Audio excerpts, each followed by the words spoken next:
Camp মানে কি? যদি আপনার পার্টি অফিস না থাকে, যদি আপনার কর্মী না থাকে, তা আমি কি কর্মী সাপ্লাই দেবো? সিও দপ্তর আমাকে বলবে, আমি বলবো যে এই যাই তোমরা কালকে থেকে শুভেন্দু অধিকারী হয়ে যাও, এটা হতে পারে?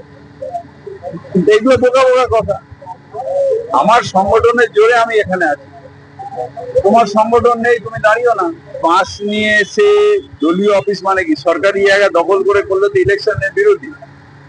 ইলেকশন কমিশনের নিয়ম অনুযায়ী সরকারি জায়গা দখল করে দলীয় অফিস করা হচ্ছে ইলেকশন কমিশন এবং আইনের বিরুদ্ধে।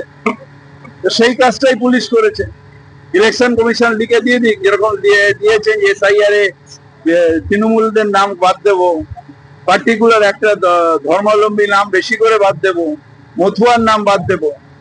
তো সেরকম লিখে দিয়ে দিয়ে বিজেপির জন্য স্পেশাল পারমিশন দিলাম, যেখানে ইচ্ছে সরকারি সম্পত্তি দখল করবে আর পার্টি অফিস করবে, লিখে দিক নির্বাচন কমিশন।